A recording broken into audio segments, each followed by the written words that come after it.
Sejam todos bem-vindos a mais uma aula do curso Niilismo e Pessimismo Filosófico da Universidade Federal do ABC, do terceiro quadrimestre de 2021. O tema da aula de hoje é o esquecimento do ser em Nietzsche, segundo Heidegger.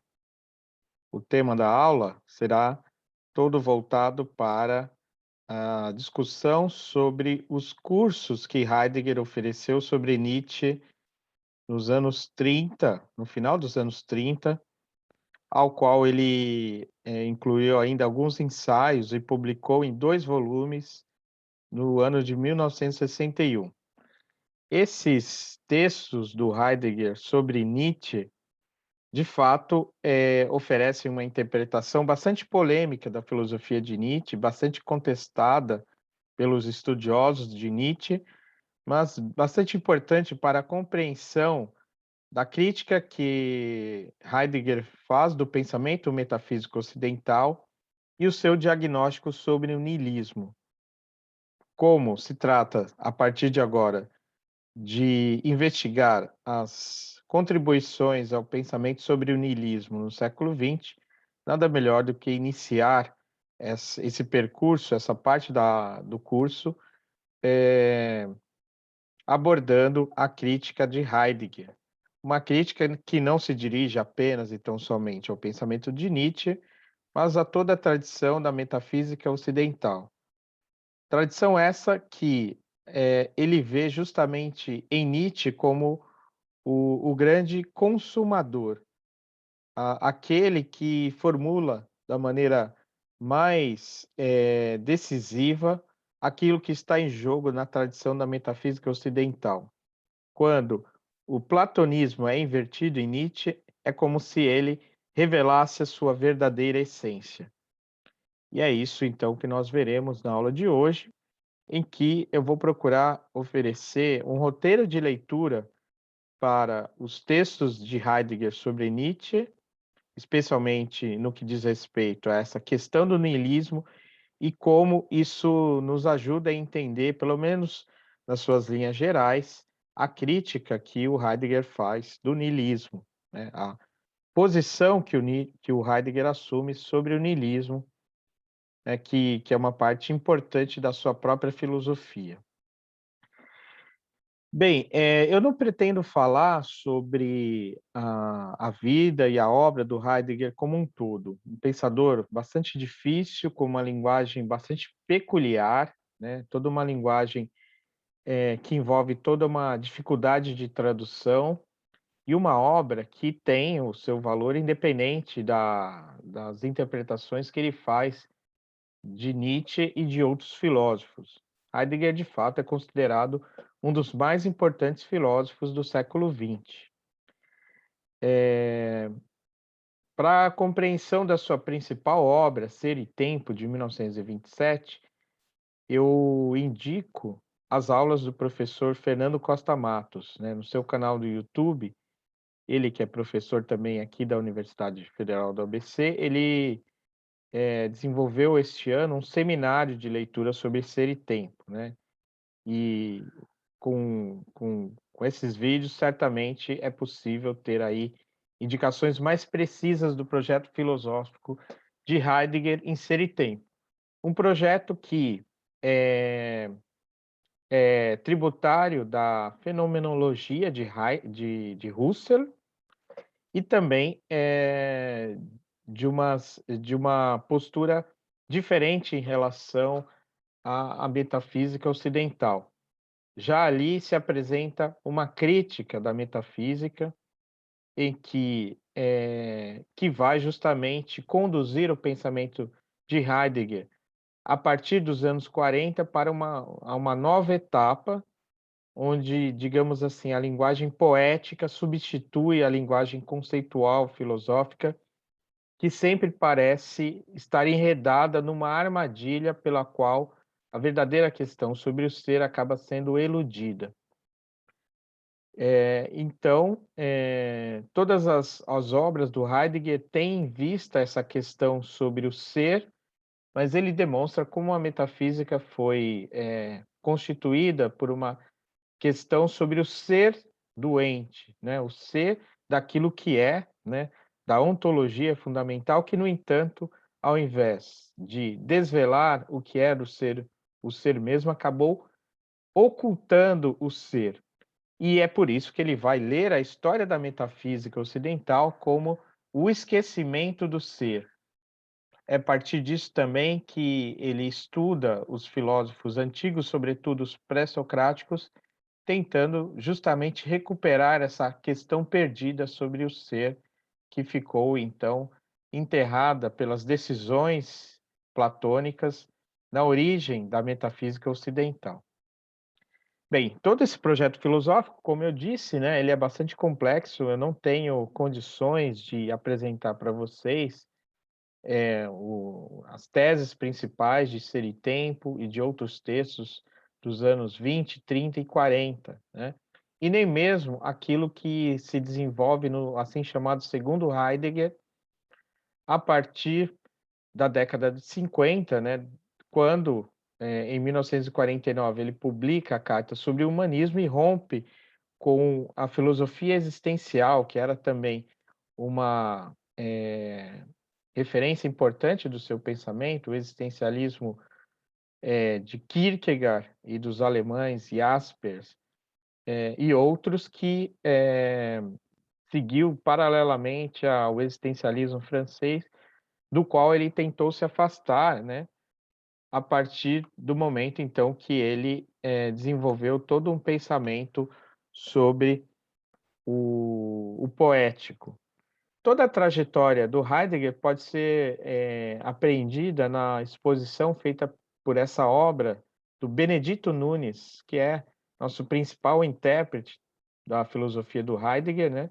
Benedito Nunes, que tem diversos textos sobre Heidegger, e o mais conhecido, o mais importante, sem dúvida, é Passagem para o Poético, Filosofia e Poesia em Heidegger. Nesse livro, logo no início, o Benedito Nunes oferece uma apresentação sobre a trajetória de Heidegger, explicando a diferença entre o primeiro e o segundo Heidegger, né? O primeiro que estaria constituído por esse projeto de Ser em Tempo e da ontologia fundamental, e o segundo que teria em vista a virada, né, como uma transcendência do projeto filosófico para uma outra maneira, né, de aproximar-se da questão do ser. O Benedito Nunes também tem um livro chamado No Tempo do Niilismo e Outros Ensaios, que de fato oferecem contribuições importantes para a gente entender, dentro dos limites do nosso curso, a questão do niilismo em Heidegger. E uma outra referência, né, que eu já passo para vocês, para o estudo, pelo menos dos elementos fundamentais do niilismo em Heidegger, está no capítulo 10 do livro do Franco Volpi sobre o niilismo. Nesse capítulo, o Volpi reconstrói o debate de Junger com Heidegger, tendo em vista que Junger publicou nos anos 50 um livro chamado Sobre a Linha, eu tenho aqui a tradução espanhola, e o Heidegger ofereceu uma resposta a esse texto chamado Rumo à Pergunta do Ser. Né? E esses textos, então, são textos que são que giram em torno da questão do niilismo. Né? A apresentação da época do niilismo em Ernst Junger, nesse texto Sobre a Linha, né, que diz respeito justamente a essa passagem do niilismo para além dele mesmo, e Heidegger, que investiga a questão do niilismo dentro da sua compreensão da história do ser no Ocidente, como a história da metafísica e do esquecimento do ser. E nesse contexto que o Heidegger aborda a filosofia de Nietzsche nos cursos ministrados entre 36 e 40, que deu origem a esses dois volumes Nietzsche, né, o Nietzsche 1 e o Nietzsche 2, que foram publicados no Brasil, né, na edição da Forense Universitária, né, uma edição muito bem feita, muito bem traduzida, apresentada e anotada pelo professor Marco Casanova. Bem, nesses textos, né, que surgiram de cursos que o Heidegger ministrou na Universidade de Freiburg entre os anos de 1936 e 1940, além de ensaios publicados entre 40 e 46 que foram anexados, especialmente ao segundo volume, né, aquele da capa verde,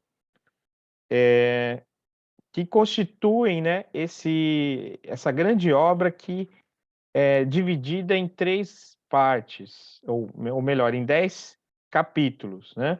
Os 3 primeiros capítulos compõem o primeiro volume. No primeiro volume, além do prefácio, nós temos a vontade de poder como arte, o eterno retorno do mesmo e a vontade de poder como conhecimento. Por esses títulos, já vemos como, na interpretação de Heidegger, é fundamental a compreensão dos conceitos de vontade de poder e eterno retorno do mesmo. De fato, para Heidegger, a filosofia de Nietzsche, que ele interpreta como uma metafísica, se estrutura em torno desses dois conceitos fundamentais, além das noções fundamentais de transvaloração dos valores, niilismo, e também a questão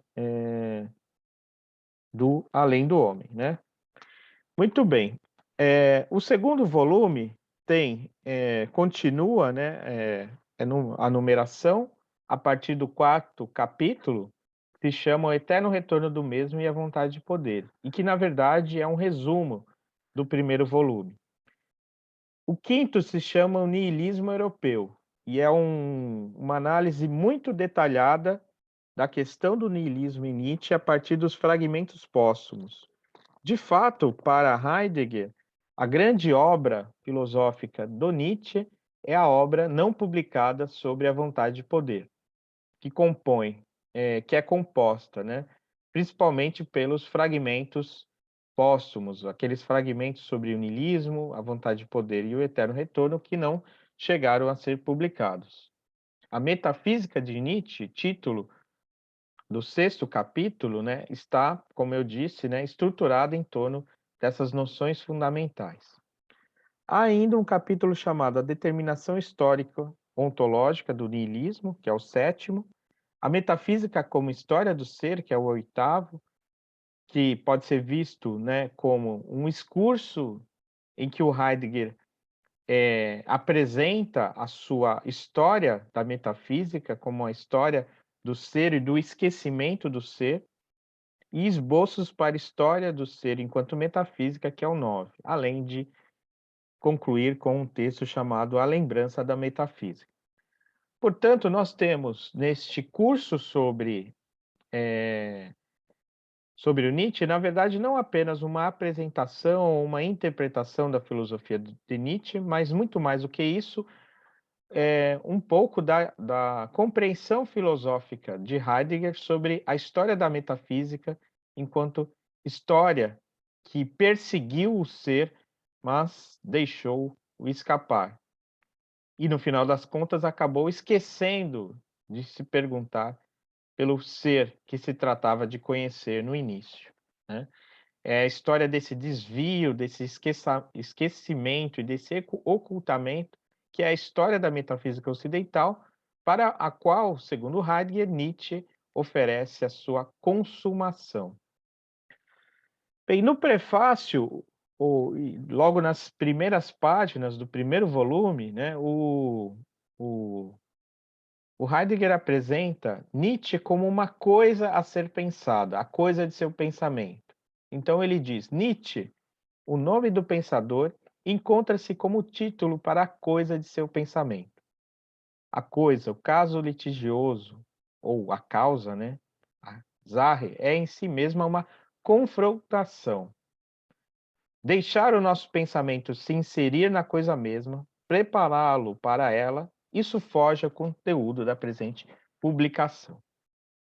O tradutor Marco Antônio Casanova oferece uma explicação sobre essa palavra confrontação, que em alemão se diz Auseinandersetzung, O que Heidegger oferece sobre Nietzsche é uma confrontação, uma contraposição, que o próprio Heidegger explica com as seguintes palavras: confrontação é crítica autêntica. Ela é a maneira suprema e única de apreciar verdadeiramente um pensador, pois assume sobre si a tarefa de pensar seu pensamento e persegui-lo em sua força atuante, não em suas fraquezas. E para que isso?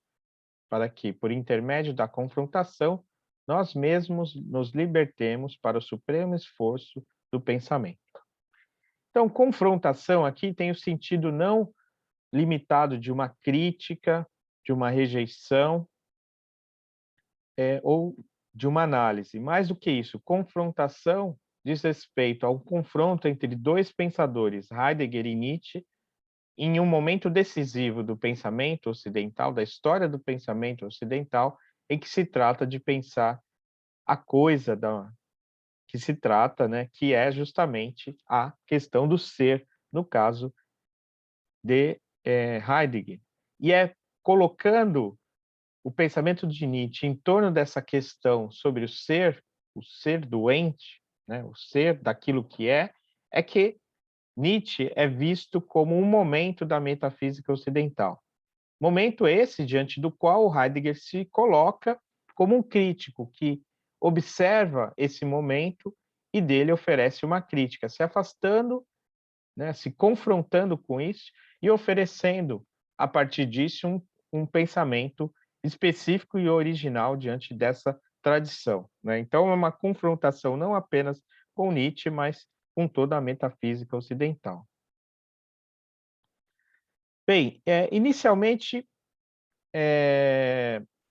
ao colocar, então, o pensamento nietzschiano como seguindo a longa via da antiga questão diretriz da filosofia, o que é o ente, Nietzsche, então, é colocado como um pensador metafísico, o que parece surpreendente, tendo em vista as afirmações de Nietzsche, contrárias à metafísica e à apresentação do seu próprio pensamento como um pensamento não metafísico.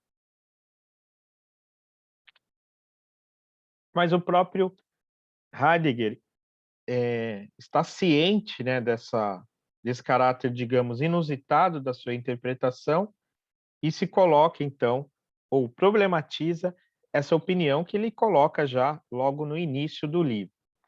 Dessa forma, Nietzsche não é de modo algum tão moderno quanto podemos pensar pelo barulho que se fez à sua volta. Então, Nietzsche não provoca de modo algum uma reviravolta tão grande quanto pode parecer, a julgar pelos ares que ele mesmo assume. A dispersão desses temores não é urgente e pode ser inicialmente posta de lado.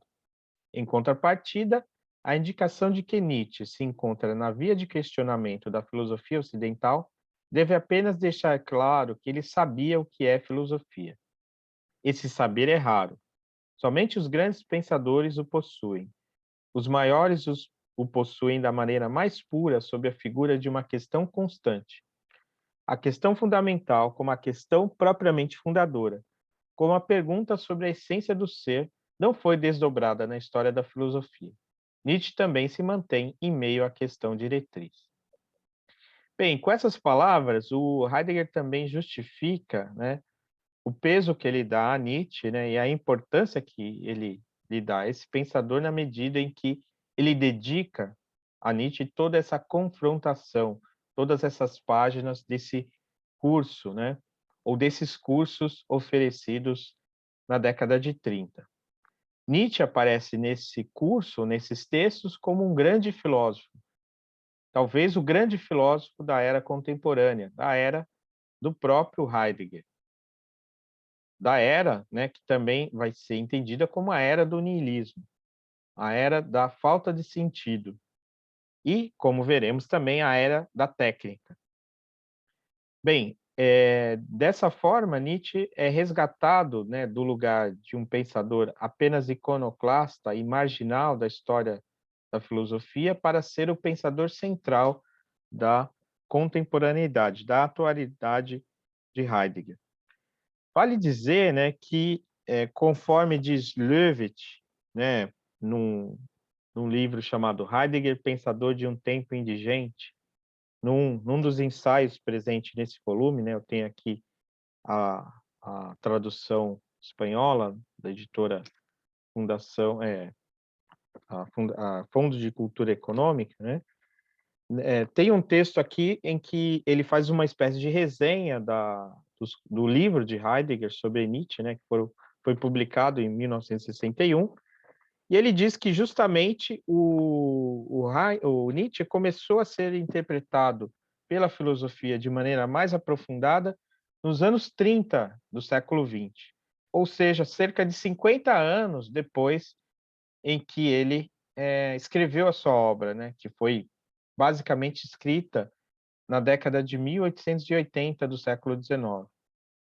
E ele cita, né, como exemplo disso, além do curso do Heidegger, o próprio texto que o Karl Löwith publicou nos anos 30 sobre a teoria do eterno retorno, e os textos de Jung sobre Nietzsche, além de outros. Pois, de fato, a partir desse momento, Nietzsche começa a ser visto como um filósofo fundamental, né, e cada vez mais importante no século XX, como nós continuaremos a ver nesse curso, né, ao abordar daqui a algumas semanas o pensamento de Albert Camus, né, e a referência que Camus tem em Nietzsche na questão do niilismo. Bem, também Heidegger, então, oferece, né, dedica, né, toda uma reflexão filosófica aprofundada sobre o projeto filosófico de Nietzsche, que, no entanto, né, ele critica ou coloca como um pensador metafísico, contrariamente ao modo como Nietzsche é lido costumeiramente. Ele enfatiza essa objeção que poderia ser feita a ele de interpretar o Nietzsche como um metafísico, né? E aqui eu cito, a partir daqui, né, eu cito principalmente o segundo volume do, do, dos dois, né, volumes sobre o Nietzsche que o Heidegger escreve, especialmente esse capítulo, O Eterno Retorno do Mesmo e a Vontade de Poder, que oferece um resumo das principais teses apresentadas no primeiro volume, né, e que eu uso aqui como uma espécie de síntese da interpretação do Heidegger, né? De início, não parece haver nenhum rastro de correção na afirmação de que a filosofia de Nietzsche é a consumação da metafísica ocidental, diz Heidegger, pois, por meio da abolição do mundo suprassensível enquanto mundo verdadeiro, ela antes já recusa toda a metafísica e o passo em direção à sua renegação definitiva.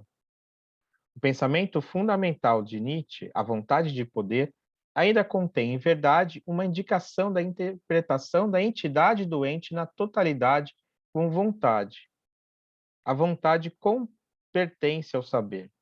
Segundo o projeto de Schelling e de Hegel, saber e vontade constituem a essência da razão. Segundo o projeto leibniziano da substancialidade da substância, saber e vontade são pensados como a vis primitiva, ativa e passiva. A ideia da vontade de poder parece, porém, sobretudo em sua configuração biológica, escapar desse âmbito projetivo e antes romper com a tradição da metafísica por meio de uma desfiguração e de uma banalização do que consumá-la. De fato, no primeiro volume, né, o Heidegger passa por essa crítica nietzschiana da metafísica, a sua compreensão da vida e uma espécie de interpretação biológica do conhecimento, né, que se tem a partir de Nietzsche. Mas ele não se deixa levar por essa aparência e justamente afirma que em Nietzsche haveria uma aparente superação da metafísica, mas de fato uma interrogação mais aprofundada sobre o significado da sua filosofia faria ver em Nietzsche justamente um consumador dessa tradição. Então, logo na sequência, o Heidegger afirma, né? Eu estou citando aqui a página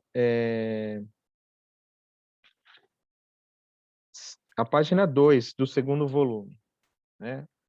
Heidegger afirma: o fato de a filosofia de Nietzsche apenas desfigurar, banalizar e rejeitar dogmaticamente a metafísica precedente é uma mera aparência, apesar de uma aparência muito tenaz, enquanto representarmos o pensamento fundamental nietzschiana de maneira superficial.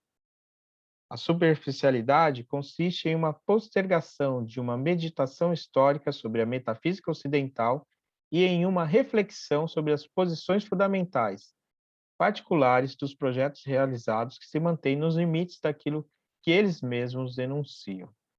Fazendo isso, esquecemos o quão incontornavelmente suas declarações falam a partir de um ponto de fundo do qual a partir de um pano de fundo, melhor dizendo, do qual, sem questioná-lo expressamente, elas provêm e para o interior do qual, contudo, elas retornam em suas falas de maneira igualmente irrefletida. As posições fundamentais singulares compreendem a entidade doente no projeto grego inicial que ainda se acha pré-projetado em relação a elas mesmas e tomam o ser doente por determinado no sentido da constância da presença. Se pensarmos as posições fundamentais metafísicas no campo de visão desse projeto diretriz, então nós evitaremos a apreensão superficial da filosofia nietzschiana e a sua inserção na série de rótulos historiográficos usuais, como heraclitismo, metafísica da vontade e filosofia da vida. Bem, é uma passagem, né, bastante pesada, né, para quem não está familiarizado com toda a linguagem heideggeriana e a sua compreensão de que a metafísica como uma interrogação a respeito do ser, das coisas, dos entes, dos seres, é uma interrogação que tem seus pressupostos na linguagem e na maneira de colocar a questão, que são próprios a essa tradição, e a possibilidade de escapar desse modo de colocar a questão é bastante difícil no interior da tradição em que vivemos.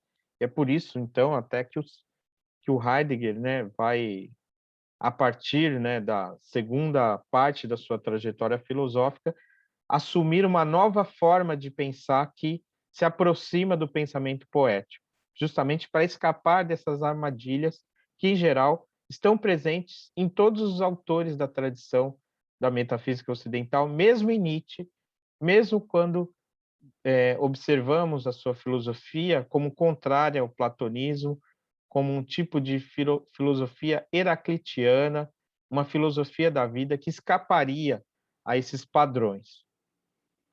Mas para Heidegger, pelo contrário, a filosofia de Nietzsche é a, a consumação dessa tradição, justamente na sua concepção de vontade de poder, que na interpretação de Heidegger assume, né, uma característica fundamental.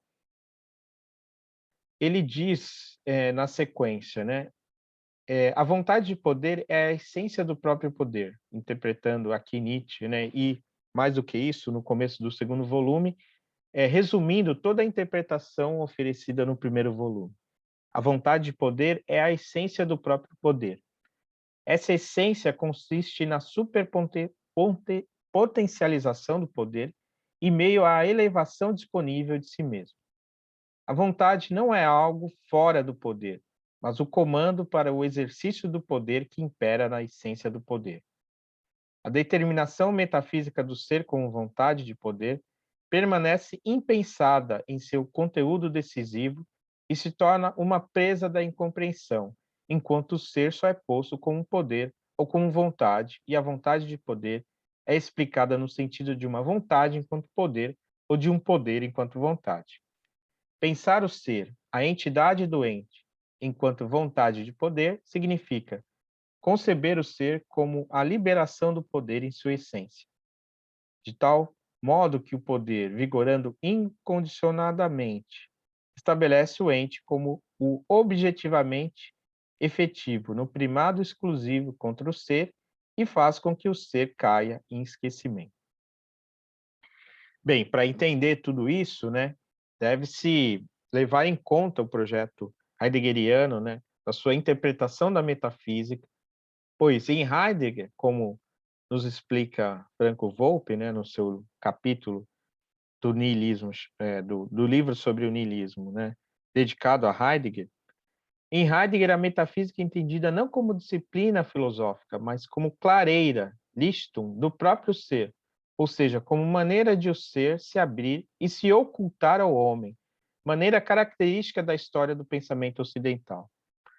O homem ocidental experimenta, de tempos em tempos, o ente que se lhe apresenta de determinada forma, ou seja, né, o ser particular, né, o ente é justamente o ser na sua particularidade, né, enquanto ser é justamente essa coisa que escapa, né? Nós temos, conhecemos o ser pelos entes, mas os entes se apresentam de determinada forma, né? Como algo gerado pela natureza ou como um artefato, como criação divina, como realidade extensa, como objeto, como matéria, a ser analisada, provada ou cientificamente pesquisada. Ou seja, na história da metafísica, o ente se apresenta sempre de uma determinada forma, né? Como algo provindo da natureza, algo criado pela ação humana, como criação de Deus, como realidade extensa, matéria, objeto, a ser analisada, provada ou cientificamente pesquisada.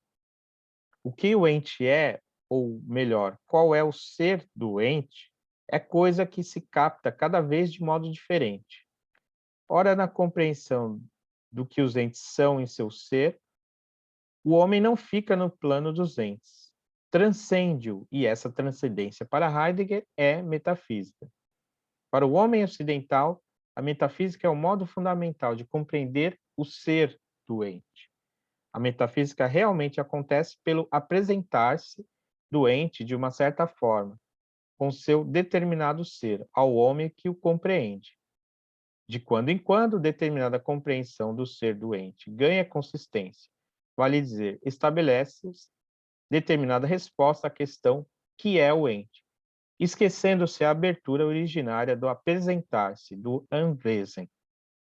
Bem, esse processo, né, difícil de apreender e explicado nessa linguagem do Heidegger, também difícil de compreender, né, de que a metafísica é justamente o momento em que o ser aparece, mas é que ele também se oculta por conta da racionalidade ou do discurso, da linguagem, que define o ser como uma entidade específica, né? Como uma entidade diferente de outras e que, no final das contas, acaba ocultando o ser, é também aquilo que transforma essa história da metafísica na história do esquecimento ou do ocultamento do ser. E a doutrina da vontade de poder em Nietzsche é justamente a consumação dessa metafísica quando, ao invés de apreender o ser enquanto ser, se apreende o ser enquanto objeto a ser manipulado dentro da perspectiva heideggeriana de que justamente a história da metafísica é a história do esvaziamento do ser, em que o sujeito se coloca como manipulador daquilo que é originalmente o ser.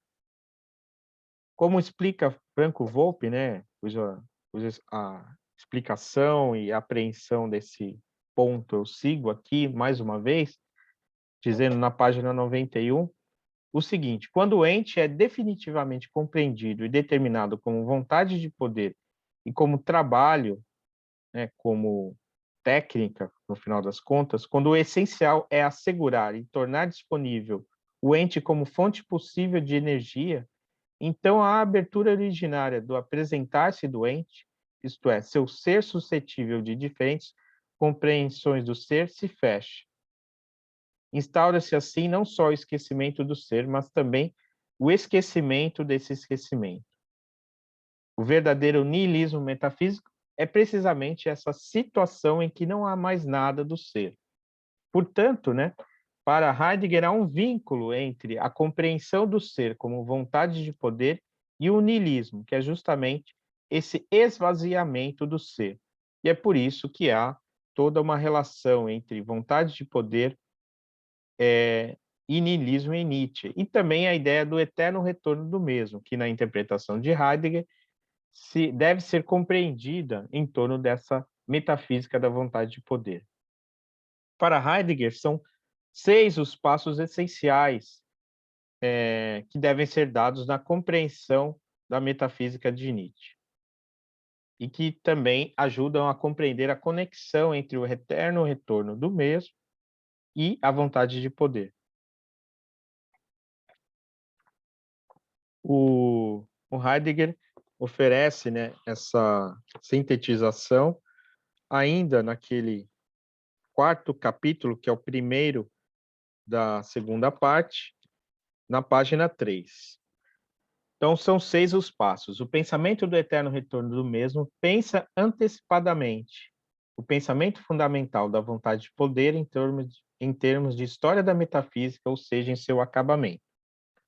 Os dois pensamentos pensam metafisicamente, modernamente e em termos do fim da história, o mesmo. Na unidade essencial dos dois pensamentos, a metafísica que se consuma diz a sua última palavra.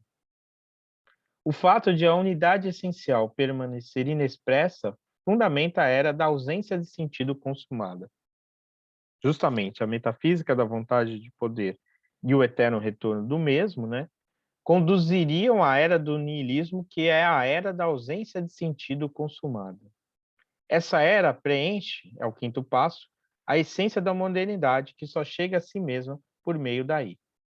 E, por fim, em termos históricos, um tal preenchimento é, de maneira velada e contra a sua aparência pública, a necessidade constitutiva da transição, que assume tudo aquilo que foi essencialmente e prepara o porvir, uma transição para o caminho da guarda da verdade do ser. Essa transição, na verdade, aqui oferecida, é a maneira como o próprio Heidegger interpreta o desafio apresentado pela filosofia de Nietzsche como consumação do destino da metafísica. Então, ele insere essa interpretação do Nietzsche dentro do projeto filosófico, né? Não apenas dele, mas de toda a época em que vive, né? Assumindo, né, essa perspectiva da filosofia como pensando-se a si mesma, né, independente das peculiaridades do pensador Heidegger ou do indivíduo Nietzsche, né? Além desses elementos, né, oferecidos na interpretação em que o Heidegger coloca, né, a centralidade da filosofia de Nietzsche em torno das noções de vontade de poder e eterno retorno do mesmo, o Heidegger também oferece uma interpretação da noção de transvaloração dos valores como consequência necessária dessa determinação do ser como vontade de poder. A transvaloração nietzschiana é, no fundo, o repensar de todas as determinações do ente na totalidade com vista a valores. Ele segue a tradição ao refletir sobre essas categorias, mas a modifica, pois agora as categorias da razão aparecem como valores cosmológicos supremos. Assim, toda a história é reinterpretada como a história das instaurações de valores. Justamente, né, a capacidade humana de determinar valores e de utilizar-se do ser de maneira que poderíamos chamar arbitrária, porque a partir da vontade do sujeito, a vontade subjetiva, é o que liga Nietzsche à história da metafísica. Não porque Nietzsche interpreta a vontade de poder como uma essência, como uma substância, né? E é muitas vezes assim que se compreende essa crítica de Heidegger, né? Então, bastaria mostrar como, em Nietzsche, a vontade de poder não é uma essência, uma substância, não é algo único, é algo múltiplo que escapa a qualquer categorização dentro da história da metafísica, mas não é isso o que é interessante na interpretação do Heidegger. O interessante da interpretação do Heidegger é mostrar como essa lógica de transvaloração dos valores e essa maleabilidade dos valores ao longo da história, colocada pelo sujeito interpretado como vontade de poder, é que liga Nietzsche à história da metafísica ocidental. Para Heidegger, o que Nietzsche faz é esquecer o ser ao enredar-se no ente, né? No ser determinado, quando parte do princípio da vontade de poder, inserido tudo no âmbito do ser humano que confere valores. A filosofia nietzschiana da vontade de poder insere-se na história do esquecimento do ser, que é o próprio cerne da metafísica ocidental, para Heidegger, e particularmente traduz a culminação da subjetivação moderna. Ao pensar o ser como devir, mobilizado pela dinâmica da vontade de poder, que preside a subsistência de tudo o que há, Nietzsche perderia de vista que o tempo é o próprio sentido do ser. Portanto, né, Heidegger vê o Nietzsche, né, como aquém daquele projeto de ser e tempo que coloca justamente essa interrogação para a história da metafísica ocidental, que é justamente a recolocação do sentido da questão do ser. Nietzsche estaria, então, dentro do âmbito da subjetividade moderna, que coloca o primado do homem junto a toda a interpretação do mundo. Interpretação humana do mundo vivente histórico. O ente, enquanto tal, é efetivamente interpretado segundo o ser humano. A realidade do real é o ter sido representado pelo sujeito, representador e para este. Nietzsche leva a cabo esse projeto que tem Descartes no centro, que é justamente o projeto da modernidade de representar o objeto e dar realidade a partir dessa mediação subjetiva. Isso, para Heidegger, é o que faz a metafísica, e especialmente com essas palavras representação, subjetividade na modernidade, e que fica mais claro a partir de Descartes e do pensamento moderno, embora talvez já tivesse a sua origem lá em Platão, no nascimento da metafísica ocidental. E o Heidegger interpreta essa posição diante do ser, ou essa realidade a partir da representação do sujeito que representa o ser, como sendo a consciência da época, né, o modo como o ser humano, nessa época da história, né, que é a história da metafísica, compreende o ser. E essa compreensão do ser tem como resultado justamente o niilismo, que é o esvaziamento, a era consumada da ausência de valor, em que justamente por conta dessa maleabilidade e dessa transformação do mundo num projeto a ser fabricado, construído, que é também o mundo da técnica, é que nós temos então o mundo moderno e a sua crise, né? É nesse sentido, então, que se pode vincular essa crítica que o Heidegger oferece do Nietzsche e da metafísica ocidental à questão da técnica, que é o próximo passo da sua crítica do mundo moderno, da metafísica ocidental e do seu diagnóstico sobre o niilismo. Apresentando aqui novamente a explicação resumida que oferece Volpe, né, dessas questões bastante intricadas e difíceis, né?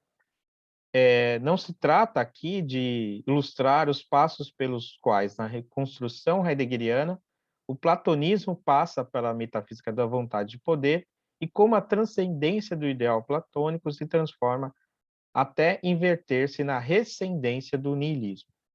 De fato, né, o Heidegger, especialmente no primeiro volume e depois no segundo, na parte que ele explica, né, a história da metafísica, ele mostra como a história da metafísica pode ser lida da, do ideal, da compreensão do ser suprassensível platônico na transcendência, até a inversão nietzschiana da filosofia platônica, que redunda justamente em inverter a ordem e colocar, de certa forma, o mundo verdadeiro como um mundo sensível. É claro que essa interpretação é bastante discutível, né, já que para Nietzsche a questão da duplicação do mundo entre mundo sensível, mundo suprassensível, transcendência e imanência parece se dissolver, né? Mas para Heidegger, de fato, o essencial é que a sujeitidade, né, a subjetividade entendida de maneira mais determinada, surgida com o platonismo, a saber, a aparição soberana do homem como figura que se faz portadora do projeto de domínio cognoscitivo e operacional de tudo que existe, encontra sua realização essencial na configuração técnica do ser doente, chamada Gestalt. É uma palavra, né, esse termo, que pode ser traduzido por estabelecimento ou armação, e indica a essência do que é posto, artefato, em contraposição ao que nasce e cresce espontaneamente, como os entes naturais. E é o termo escolhido por Heidegger para denominar a essência da técnica. Tentando compreender essa ideia, né, o que se trata é que, para que o ser humano possa dispor das coisas do mundo enquanto objetos para sua manipulação, ele precisa colocar essa coisa diante de si, né, por essa sujeitidade que coloca, então, o ser diante dessa forma, que é o Gestell.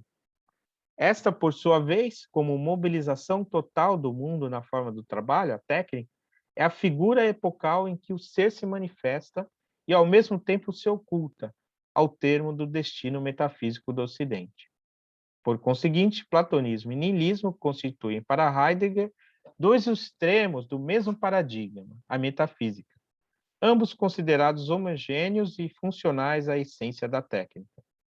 Esta é a última forma de metafísica, ou seja, de platonismo, assim como a metafísica é a pré-história da técnica, isto é, do niilismo. Bem, e aqui então eu remeto, né, ao texto do Heidegger sobre a questão da técnica, né, que está em vista aí na interpretação oferecida pelo Franco Volpe, né, e que explica, né, o horizonte dessa crítica heideggeriana a Nietzsche. A conferência sobre a questão da técnica, de Frage nach der Technik, proferida em 1953, né, constitui um texto essencial na discussão contemporânea sobre a técnica e qual o sentido,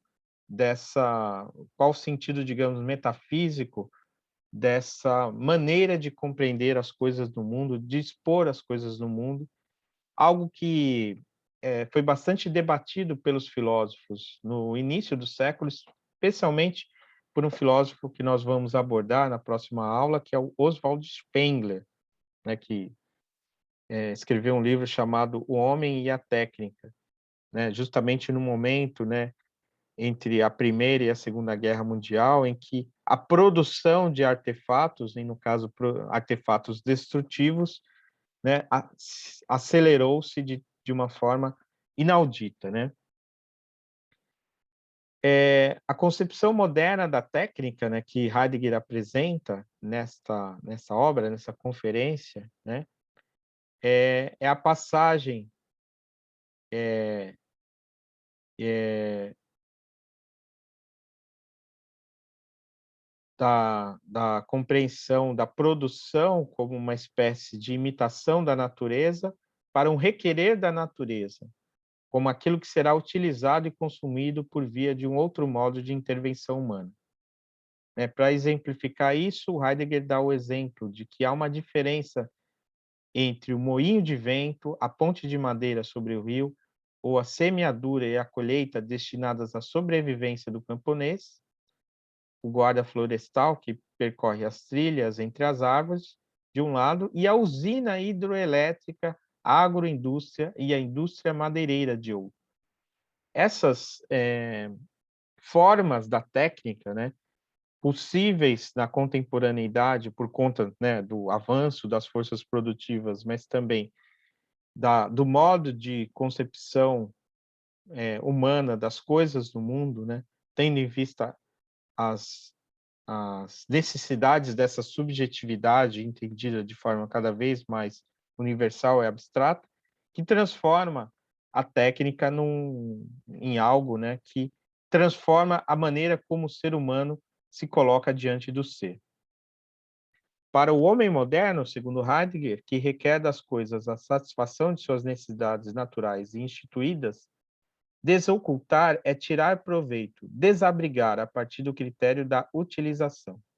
Por isso, o rio é a representação da pressão da água nas turbinas, e a árvore é a representação industrial da madeira e do combustível. Entretanto, trata-se ainda de um modo de desocultar, que já não se ordena pela poiesis, pela produção, mas por aquilo que é requerido pela transformação técnica.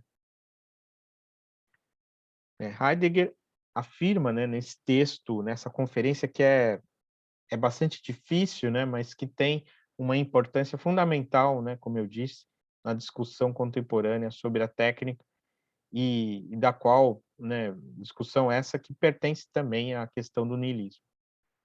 O desabrigar que domina a técnica moderna tem um caráter de pôr no sentido do desafio.